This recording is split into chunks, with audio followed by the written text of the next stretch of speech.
반갑습니다. 제가 반갑습니다 이렇게 말씀을 드릴 때는 저는 반가워서 반갑습니다 하면 여러분들이 우레와 같은 소리로 반갑습니다 그럴 줄 알고 이제 하는 것인데, 반갑습니다 여러분. 네, 반가워요. 열왕기서, 역대서, 열왕기상하, 역대상하 이 말씀들을 읽다 보면 반복되는 말씀이 중간중간에 있습니다. 그것은 무슨 말씀인가 하면 왕들을 평가하는 말씀이 나오는데, 그 남쪽 유다, 북쪽 이스라엘의 왕들을 평가를 하는데, 다른 정치적으로 이분들이 어떠했느냐, 외교, 국방, 경제 이런 것들을 잘했느냐 못했느냐는 성경에서는 관심이 없습니다. 성경에서의 관심은 두 가지입니다. 중간은 없고 선한 왕이냐 악한 왕이냐, 이 기준입니다. 여기서 선하다고 하는 기준은 착한 일을 많이 했느냐 이 뜻이 아니고 하나님을 잘 섬겼느냐 하는 겁니다. 그리고 악하다 하는 것은 하나님을 떠나서 우상을 섬겼느냐 하는 거예요. 그래서 하나님을 잘 섬겨서 선한 왕, 그리고 하나님을 떠나서 우상을 섬기다가 망해버린 악한 왕, 이렇게 되는 것인데, 그 선한 왕의 기준, 모범, 표본이 누구인가 하면 다윗입니다. 그래서 유다 왕들을 평가할 때 다윗을 기준으로 다윗과 같이 행하여 이런 말이 나오면, 아무개 왕은 다윗과 같이 행하여 이렇게 되면은 이 사람은 선한 왕이다 하는 뜻입니다. 그 다음에 다윗과 같이 행하지 아니하여 이렇게 되면 악한 왕이라고 하는 뜻입니다. 그래서 유대에 있는 왕들을 평가할 때 이 왕이 어떠했느냐 하고 평가하는 기준이 다윗이 기준이 되는 겁니다. 근데 북쪽 이스라엘의 왕들을 평가할 때는 그 기준이 누가 되는가 하면 여로보암이 기준이 되는데, 여로보암처럼 행하여 이렇게 하는 얘기는 다윗과는 뜻이 반대 뜻이 됩니다. 여로보암의 길로 행하여 이스라엘을 망하겠다, 여로보암의 길로 행하여 패망했다, 이렇게 되는 겁니다. 여로보암은 다윗과 달리 다윗은 좋은 모범, 선한 왕의 모범이 되는데, 여로보암에 관해서는 여로보암의 길로 행하여 하는 것은 악한 왕이 되었다, 이런 뜻입니다. 그럼 북쪽 이스라엘의 왕들은 어떤 평가를 받았냐? 한 명도 예외 없이 여로보암의 길로 행하여 이렇게 되는 겁니다.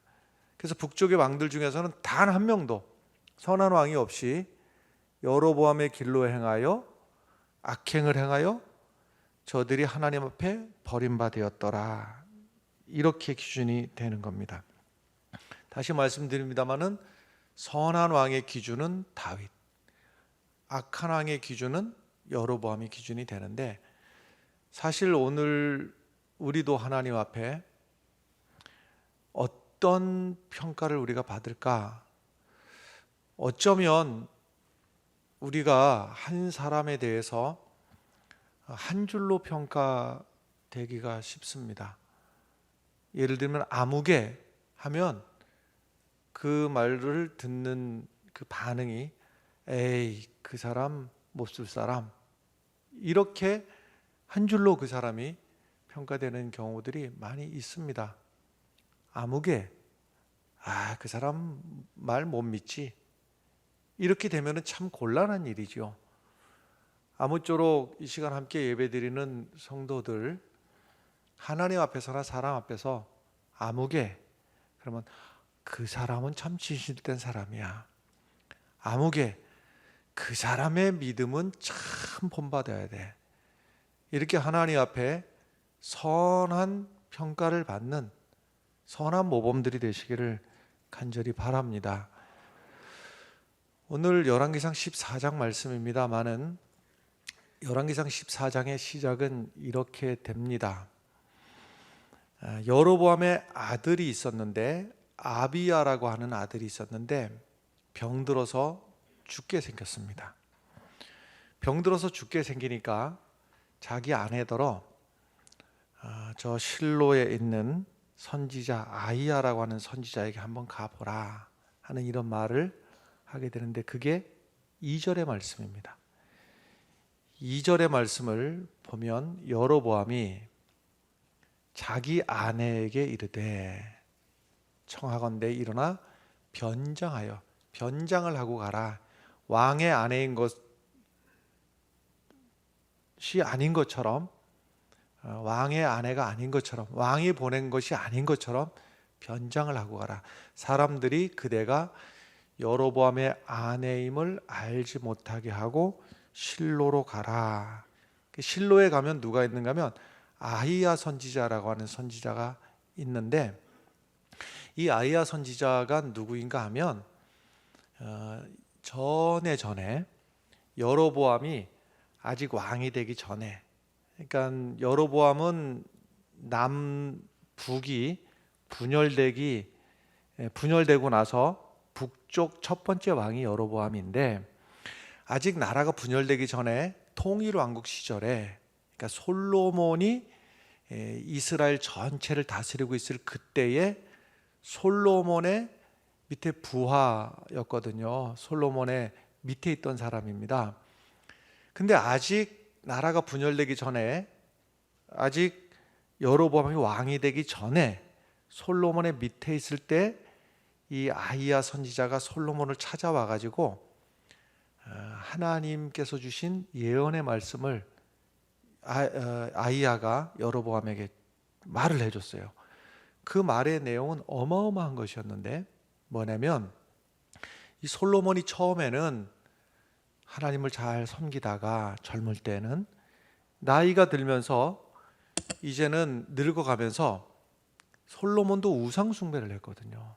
그러니까 하나님이 진노하셔가지고 기뻐하지 않으셔서 이 솔로몬이 계속 하나님을 잘 섬겼더라면 좋았을 텐데, 솔로몬의 말년에 우상 숭배를 하는 것을 하나님이 기뻐하지 아니하시고 이 나라를 둘로 쪼개는데 딱 절반을 쪼개는 게 아니라 10지파를 빼내서, 12개 중에서 10지파를 빼내서 또 한 나라를 세울 터인데 그것을 너에게 주고 너를 왕을 삼겠다 하는 겁니다. 그러니까 엄청난 예언의 말씀을 받은 것이죠. 그러니까 이 아히야 선지자의 이 예언의 말씀 덕분에 여로보암이 북쪽 이스라엘의 첫 번째 왕이 된 거예요. 그러면서 부탁의 말을 한 거예요. 솔로몬이 우상 섬기다가 나라가 둘로 갈라지게 되었고 너를 첫 번째 왕으로 삼을 것인데, 그러니 너는 솔로몬이 한 것처럼 하지 말고 하나님을 잘 섬기고, 하나님만 젊으나 늙으나 계속 하나님을 절대적으로 하나님을 의지하면 하나님이 그 나라를 강건하게 하고 견고하게 지켜주시리라. 이렇게 부탁을 했으면 여로보암이 어떻게 되겠습니까?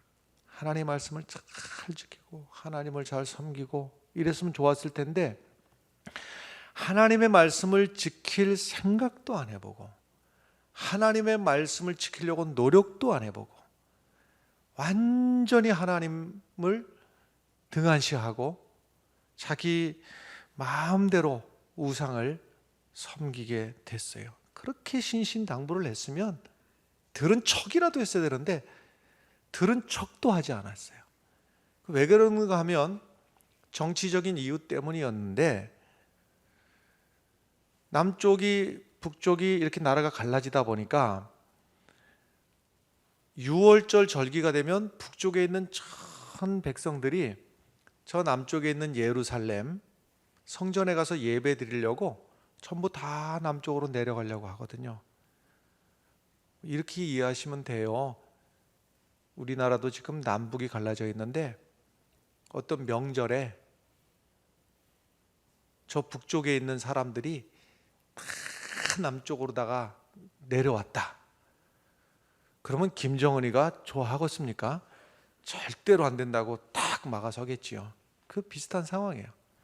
북한 주민들이 다 내려와서 명절 지내다가 돌아갈 사람이 있겠습니까? 여기서 거지 노릇을 해도 북한 가 있는 것보다 낫겠지. 그러니까 그걸 허용을 안 하겠죠. 마찬가지로 북쪽에 있는 여로보암이 남쪽에 다 백성들이 제사하러 갔다가 이거 안 돌아오면은 나라 꼴이 안 되거든요. 그래서 탁 막아서면서 베델하고 단에다가, 그러니까 단은 저 북쪽 지역, 베델은 남쪽 지역, 이 두 군데다가 북쪽 남쪽에 제단을 쌓아놓고 그 제단에다가 금으로 송아지를 한 마리씩을 갖다 놓고, 이 금송아지가 하나님이야. 그러니까 저 예루살렘까지 가서 제사 드릴 것 없이 단으로 가든지 베델로 가든지 여기 있는 금송아지가 하나님이니까 이 금송아지를 잘 섬기도록 해. 이렇게 되었단 말이죠. 그러니까는 이 여로보암이 앞장서 가지고 우상을 만들고 앞장서 가지고 우상을 섬기는 일을 하다 보니까 오히려 백성들 전체가 다 그냥 나라 전체가 우상 덩어리 안으로다가 들어가 버리게 되는 것이죠. 이렇게 오랜 세월 동안의 정치적인 이유 때문에 하나님을 섬기지 않고 하나님의 말씀을 내팽개쳐 놓고 지내다가 너무 오랜 세월이 지난 거예요. 그 사이에 하나님을 떠나서 이런 어려움 저런 어려움을 겪다가 이제는 더 이상 버틸 수가 없는 이제 막바지에 이르게 되는 겁니다. 이제 그 중에 하나가 이제 아들이 죽을 지경에 이르게 된 거예요. 아들이 죽을 지경에 이르게 되니까 염치가 있었던 모양인지 자기 체면이 그동안에 그 아이야의 말씀을 완전히 거역했으니까 이제 첫 번째는 변장을 하고 가라. 체면이 없는 거예요. 그리고 두 번째는 선물을 보내는데 그래도 왕이 보낼 것 같으면은 대단한 선물을 보내야 되잖아요. 근데 왕이 보낸 것처럼 안 보이게 하려고 아주 소박한 선물, 떡 10개, 과자, 꿀 1병 이렇게 해갖고서는 선물을 보내는 것도 왕이 보낸 것처럼 보이지 않게 하려고 그렇게 이제 보내는 거예요. 말하자면 하여튼 머리를 쓴 겁니다. 잔머리를 쓴 거예요.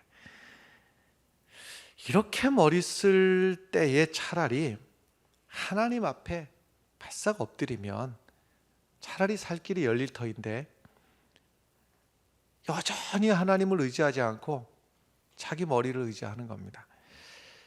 그래서 이제 그 부인 되는 사람이, 아내가 변장을 하고 작은 선물을 가지고 아이야 선지자를 찾아갔는데 세월이 많이 지나서 그런지 이 아이야 선지자가 이제 나이가 많고 늙고 그러다 보니까 눈이 어두워서 보이질 않는 거예요. 사람이 누군지 구별을 할 수가 없어요. 그럼에도 불구하고 영적인 안목으로 딱 알아보는 겁니다. 그게 6절의 말씀에 나오는데 6절의 말씀 보면 그가 문으로 들어올 때에, 그러니까 여로보암의 아내가 왕이 보낸 것처럼 안 보이게 변장을 하고 이렇게 문으로 들어가니까 아이야가 그 발소리를 듣고 말하되 여로보암의 아내여 들어오라 하고 딱 알아맞추는 겁니다. 여로보암의 아내여 들어오라. 내가 어찌하여 다른 사람인 채 하느냐 하고 말을 하면서 내가 명령을 받아 흉한 일을 내게 전하겠다. 뭐 숨 돌릴 틈이 없이 더 이상 뭐 이러쿵저러쿵 할 것 없이 하나님이 주신 말씀을 내가 너한테 전해야 되겠다 하고서는 말씀을 전하는 겁니다. 여기서 이제 재앙의 말씀이 임하게 되는데 이 14장 오기 전에 앞에 13장에서 무슨 일이 있었는가 하면 사실은 이 이름 없는 한 하나님의 사람이, 선지자가 이 여로보암을 찾아와서 경고를 합니다. 하나님의 사람이 왕에게 경고를 한다 할 때 이 말씀을 듣는 분들은 얼마나 심각한 상황인지를 사실은 잘 느끼지를 못합니다. 제가 비유적으로 말씀을 드리면 여러분들이나 저나 그냥 하나님의 말씀이 임했다 칩시다. 그래서 이제 그 말을 가지고 누구에게 가는가 하면 북한의 김정은 앞에 가서 하나님의 말씀을 전하라 하는 명령을 가지고 김정은 앞에 갔다 이 말입니다. 뭐라고 전해야 되겠습니까? 계속 하나님을 거역하고 독재를 하다 보면 너는 망하리라 이렇게 해야 되잖아요. 이 심각성을 모르시나 봐요. 이 말을 전하려면 이 말을 끝까지 다 할 수 있을까? 이 말이 마치기 전에 무슨 해를 당하지 않을까? 또는 목숨을 여기다가 내려놓고 가서 이 말 한마디 하는 겁니다, 여러분. 그렇지 않겠어요? 김정은 앞에 가서 이렇게 하나님을 거역하다가는 너는 망할 거야 이 말을 하고 목숨이 온전할 것 같습니까? 그러니까 하나님의 사람들이 다윗 왕 앞에서 여로보암 앞에서 가서 네가 그 사람이야 이런 말이 예사로운 말이 아니라 아무리 하나님의 사람이라도요 심장이 두 개 있는 게 아니고 목숨이 두 개 있는 게 아니고 이거 지금 완전히 목숨 내려놓고 가서 이 말씀 전한 거거든요. 가서 이제 여로보암에게 마지막 경고를 한 거예요. 마지막 경고를 했는데 하나님께로 돌아오라. 하나님께로 돌아오지 않으면 하나님이 너를 버리신다. 마지막 경고를 했는데 다행히 여로보암이 그를 직접 죽이지는 않았어요. 근데 이 선지자가 돌아오다가 아주 사소한 조그마한 그 설명을 다 하기는 어려운데 아주 작은 실수를 합니다. 작은 실수로 말미암아서 하나님이 그를 죽여버립니다. 그 선지자를 죽여버리는 거예요. 아니 하나님의 사람이 지금 목숨 내놓고 가서 여로보암에게 말씀을 전했는데 작은 실수 하나 했다고 죽여버리는가? 이걸 어떻게 해석하는 게 옳은가 하면 하나님 앞에 부름받은 이 하나님의 사람이 말씀을 전할 때도 목숨 내놓고 전하지만 마지막 죽는 그 순간에도 하나님 앞에 쓰임을 받는 거예요. 이 작은 허물을 가지고도 하나님 앞에 이렇게 죽임을 당할 수가 있다라는 시청각 자료로 보여주시는 거예요. 여로보암 너 봐라. 이렇게 작은 허물을 가지고도 하나님이 재앙을 내리시면 이렇게 죽임을 당하는데 너는 엄청난 죄악을 하나님을 떠나서 하나님을 무시하고 우상을 섬기는데 하나님이 너한테 내릴 재앙이 이 선지자가 죽는 걸 보면서 얼마나 네 죄가 큰지를 알지어다 하고 마지막 죽는 순간까지 이 선지자를 하나님께서는 사용하시는 겁니다. 그럼에도 불구하고 그 말을 듣지 않고 하나님께로 돌아오지 않고 네가 처음에 망될 때 얼마나 신신당부했냐. 하나님을 잘 섬기면 하나님이 너에게 복을 주시고 이 나라를 견고케 하고 하나님이 약속해 주셨음에도 불구하고 이렇게 예언의 말씀을 전했음에도 불구하고 여전히 거부했더라 하는 것이 13장의 내용이고 이제 14장으로 넘어오는 거거든요. 오늘 9절의 말씀 보면 내 이전 사람들보다도 내 앞에 솔로몬이 늙어가면서 우상 숭배하다가 그래서 나라를 쪼개서 너에게 주었는데 오히려 네가 이전 사람들보다도 더 악을 행하고 가서 너를 위하여 다른 신을 만들어 송아지를 만들어 놓고 우상을 만들어 놓고 나를 노엽게 하고 나를 내 등 뒤에 버렸도다. 감히 하나님의 말씀을 뒤로 던져버렸다는 거예요. 얼마나 무시를 당하는지 아느냐? 하나님이 직접 말씀하시는 거예요. 내가 너에게 당하는 이 모욕이 하나님이 느끼는 이 모욕감이 등 뒤로 던져버린 것 같은 모욕감을 하나님이 느끼신다. 얼마나 하나님이 섭섭했더라면 이렇게 말씀하시는 거예요.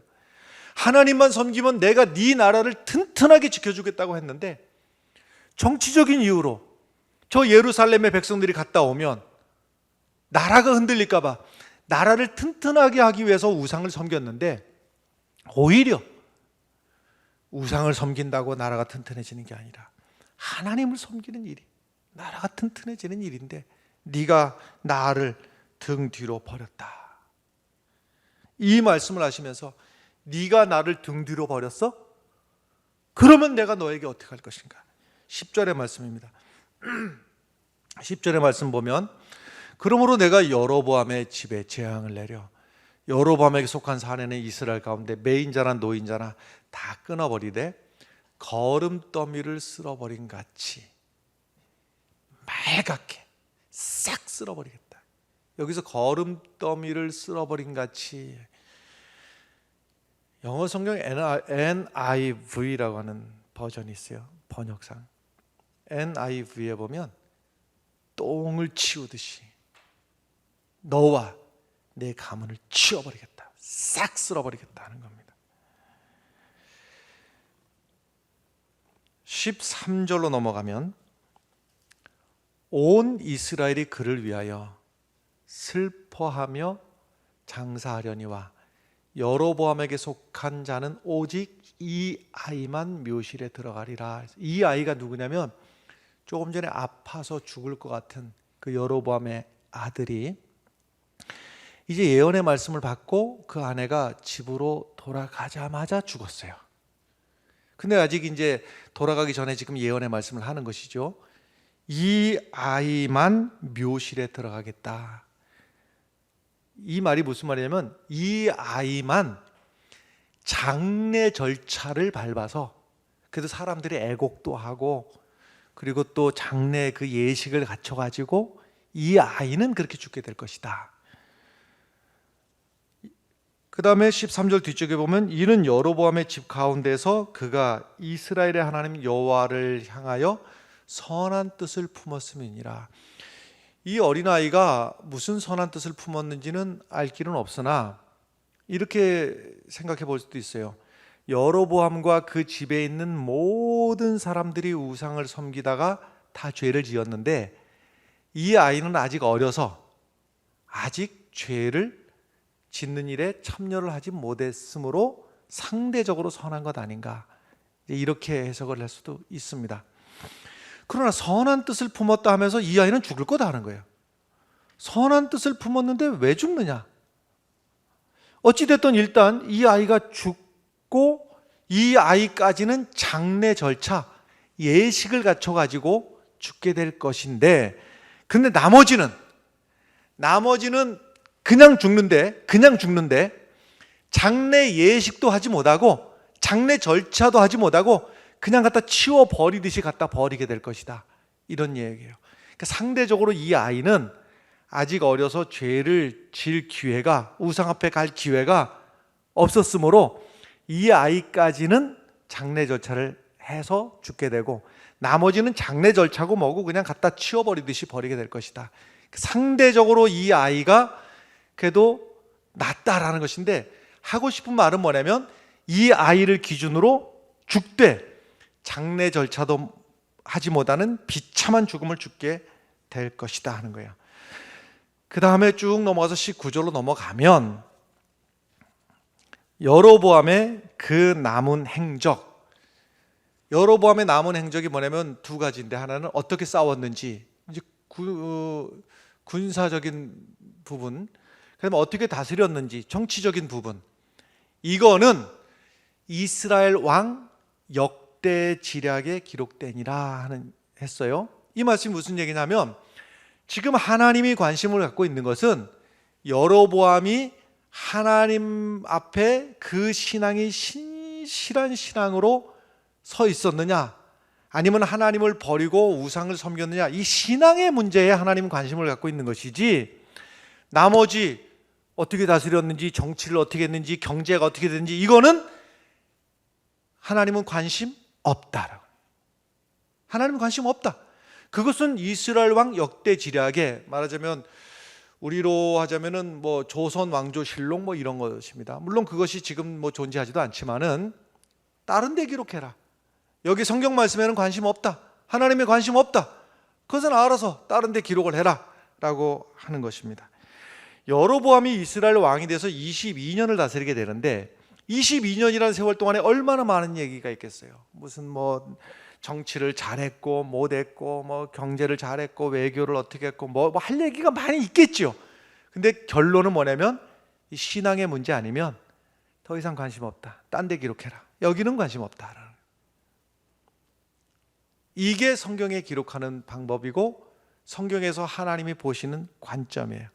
그러니까 하나님만 잘 섬기면 나머지는 하나님이 다 책임져 주실 터인데 나머지 그거 이러쿵저러쿵 해봐야 하나님은 관심 없다라고 하는 거예요.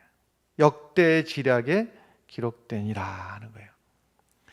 이 성경 말씀에 보면 어떤 사람에 대해서 하나님이 그에 대해서 하신 평가들이 있어요. 예를 들면 다윗은 하나님의 마음에 합한 자다. 이게 성경의 결론이에요.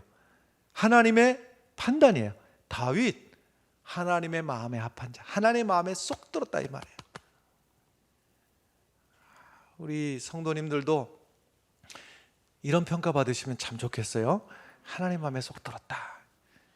모세 하나님께서 평가하시기를요, 온유함이 온 세상의 다른 사람들보다 승했다. 이 얘기가 무슨 얘기냐면 어떤 사람에 비해서도 모세가 그 온유함이 대단했다라고 하는 거예요.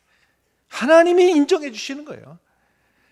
여러분 이렇게 다윗처럼 모세처럼 하나님 앞에 인정받는 사람들이 되시길 바라요. 근데 여로보암은 어떤 사람이었습니까? 악하고 버림받고 하나님께서 책망하시는 그 표본이 바로 여로보암이었다는 거예요. 이러한 책망, 그리고 나머지 그가 했던 나머지 일들, 그거는 역대 지략에다가 기록해라. 나는 관심 없다라는 거예요. 나는 관심 없다. 여러분 성경에 위대한 인물들이 물론 많이 나옵니다.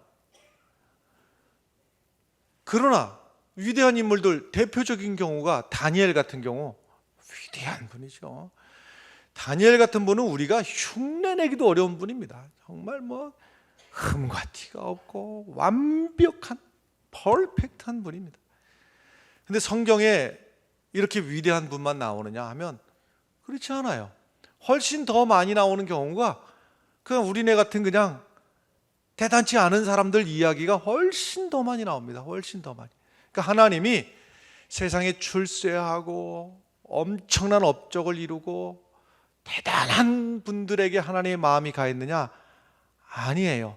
물론 그들 중에서도 하나님이 기뻐하시는 사람이 분명히 있습니다만은 훨씬 더 많은 경우는 세상에서 출세도 못하고 엄청난 일을 이루지 못했어도 하나님의 마음이 가 있는 분들이 많이 있어요.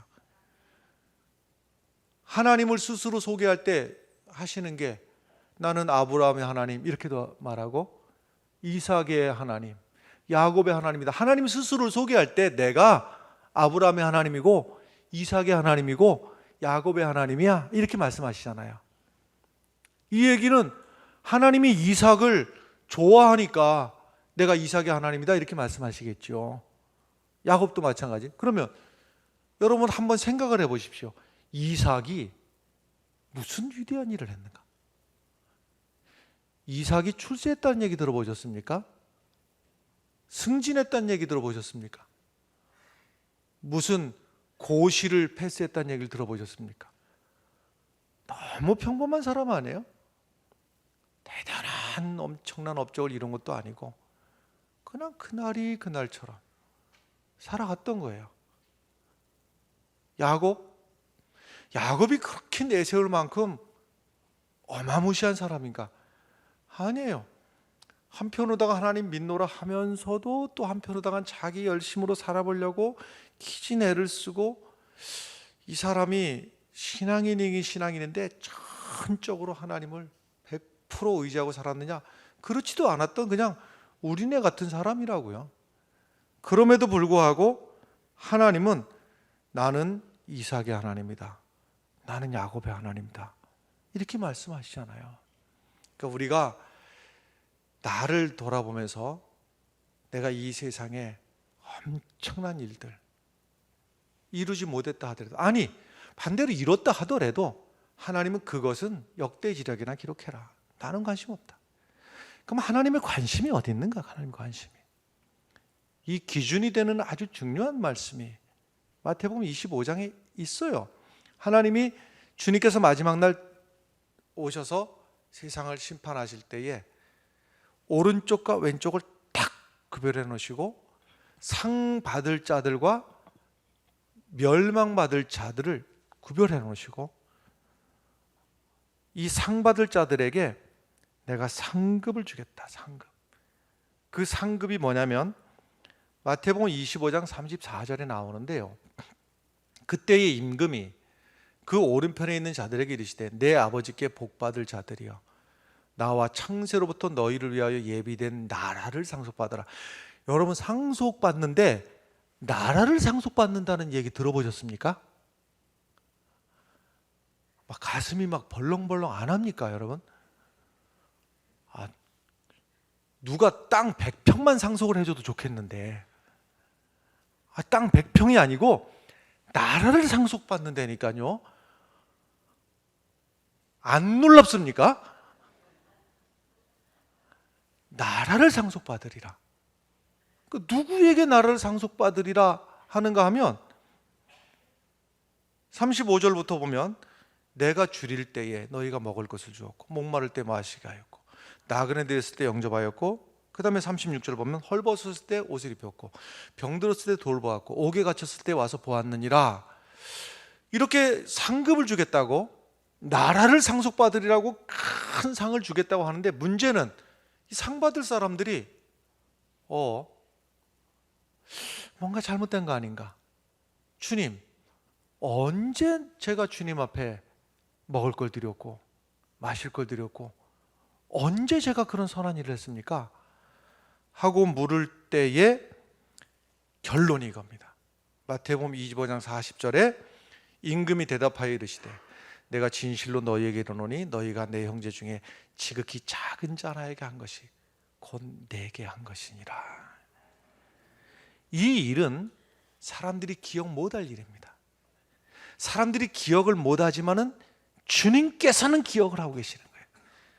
그래서 내 옆에 있는 작은 자 하나에게 예수의 이름으로 선을 베풀고 때로는 예수의 이름으로 내가 한번 참고 때로는 예수의 이름으로 내가 손해 한번 보고 아니 이 심정을 누가 알겠어요?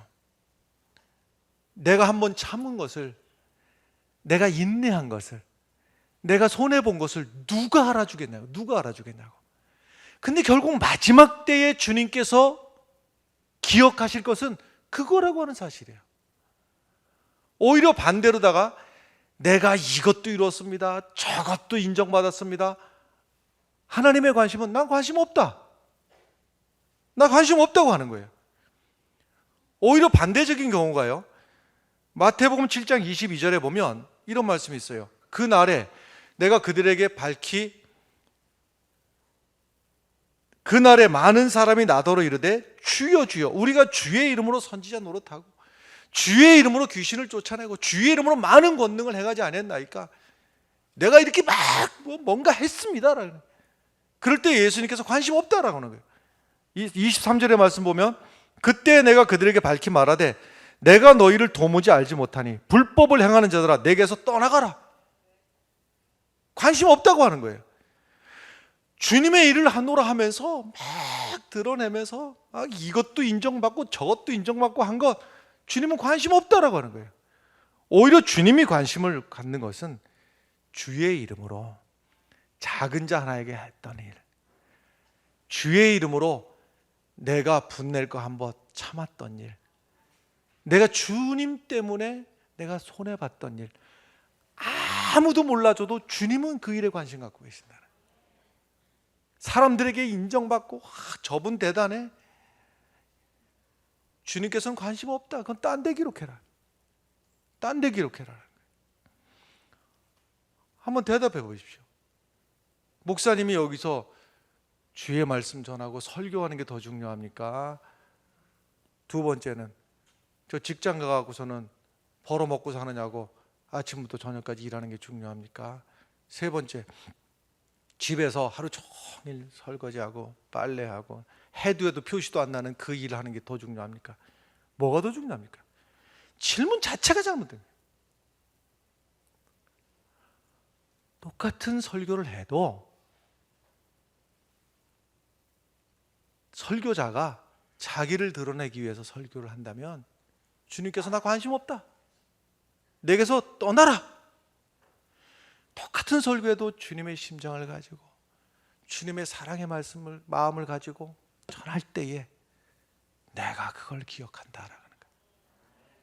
직장에 가서도 똑같은 그 직장에서 내가 한 달 벌어먹기 위해서 이 직장에서 일을 하나, 내가 역시 교회 다니는 사람 다르구나, 내가 여기서 주님의 똑같은 이 직장에서 일을 하면서 나 때문에 주님의 영광 가려울까 봐 교회 다니는 사람이 더 눈치만 보고 교회 다니는 사람이 더 그냥 거짓된 일만 하고 이 소리 안 들으려고 더 성실하게 더 굳은 일을 마다하지 않고 할 때 주님께서 내가 그거 안다, 그 직장에서 네가 그 마음으로다가 내가 했던 거 안다, 내가 안다.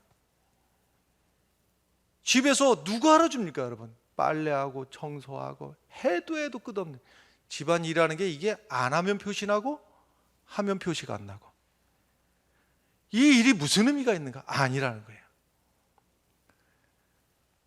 거기서 주님의 마음을 품고 그 일을 잘 해나갈 때 주님께서 누가 하냐 그걸 내가 한다, 내가 한다. 할렐루야. 여러분, 우리가 대단한 업적, 성공, 그것은 주님께서 이미 세상에서 다 인정받았고 나는 관심 없다, 그것은 역대지략이라 기록해라. 내가 관심 갖는 것, 네가 얼마나 나를 사랑하는지, 예수의 이름으로 아무도 모르는 곳에서 참아주고 인내하고 양보하고 손해봤던 것 나는 기억한다. 주님 앞에 여로보암처럼 버림받는 사람으로 기억되지 아니하고 주님께서 천국을, 하나님 나라를 상속하시는 칭찬받는 성도들이 되시기를 간절히 바랍니다. 기도하겠습니다.